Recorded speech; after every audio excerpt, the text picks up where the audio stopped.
The give back అనే కార్యక్రమాన్ని తీసుకున్నాం మేము.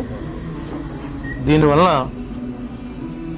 ఉద్దేశం ఏమిటంటే ఎవరైతే ఈ అభినందించటానికి ఇవాళ ప్రతి వాళ్ళు కూడా ఒక షాల్తో సత్కరిస్తూ ఉన్నారు. ఈ సత్కరించినటువంటి ఈ షాల్స్ అన్నింటిని భద్రపరచడమే ఒక పెద్ద సమస్యగా మారింది. దీని నుండి మా పాప ఈ యొక్క ఎవరైతే పేదవారు ఉన్నారో, హాస్టల్స్ ఉన్నాయో, స్కూల్స్ ఉన్నాయో వాళ్ళకి డ్రెస్సులాగా డిజైన్ చేసి దాంతోపాటు లోయర్ కూడా కొని ఒక్కొక్క పేరుకి 450 రూపాయలు మనం ఇన్వెస్ట్మెంట్ చేసాం. ఒక 200 మంది పిల్లలకి మనం గెలిచిన కాడి నుంచి కొద్ది రోజులు జాగ్రత్త పరిచినటువంటి ఈ షాల్స్తో 250 మంది పిల్లలకి ఈ రోజున డ్రెస్సులు ఏర్పాటు చేయడం జరిగింది. ఈ యొక్క దాన్ని ప్రతి ఒక్క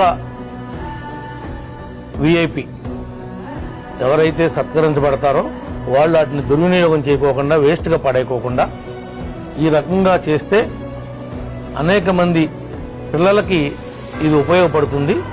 ఒక 450 రూపాయలు మనకి కావు అనుకుంటే ఒక్కొక్క డ్రెస్సుని వాళ్ళకి మనం కొని ఇచ్చినట్టుగానే వాళ్ళు కూడా భావిస్తారు. కాబట్టి మరి దాన్ని ఈ రకంగా మరి ఉపయోగించుకోవడానికి వాడుకలోకి తీసుకొచ్చినందుకు ప్రత్యేకంగా దానికోసం కృషి చేసినటువంటి నవ్యకు కూడా నా యొక్క అభినందనలు తెలియజేస్తున్నా.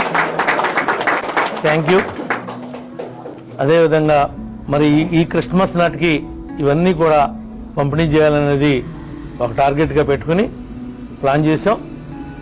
వచ్చిన షాల్స్ అన్ని అనవసరంగా మనం ఏం చేసినా అలా పక్కన పెట్టేసి అవన్నీ అలా స్టాక్ ఉండటం వల్ల మనకు దానివల్ల ఉపయోగం ఏమీ లేదని చెప్పి ఇలా పిల్లలకి మా వాళ్ళు వెళ్ళి అన్ని హోమ్స్లో చూసి వాళ్ళు ఎంతమంది ఉన్నారు ఏంటి ఆ మెజర్మెంట్స్ కూడా తీసుకుని ఇట్లా కుట్టించడం, సెట్ చేయడం జరిగింది. అలాగే ఇప్పుడు ఈ పేర్లు ఎలా అయితే ఉన్నాయో అలాగే వాళ్ళ బర్త్డేస్కి కూడా ఇట్లా ప్రతి సంవత్సరం వాళ్ళ బర్త్డే టైంకి ఇలా కుట్టించి తీసుకుని ఇట్లా పేర్లతో సహా మీరు చూసుంటే పేర్లు లోపలే లెగిన్స్ ఇట్లా 200 మంది పిల్లలకి పేరెంట్స్ లేని వాళ్ళు ఉన్నారు అందులో చాలా వరకు హోమ్స్. దీనికి చింతమనేని చారిటబుల్ ట్రస్ట్ ద్వారా వాళ్ళకి అండగా ఉంటుందని చెప్పి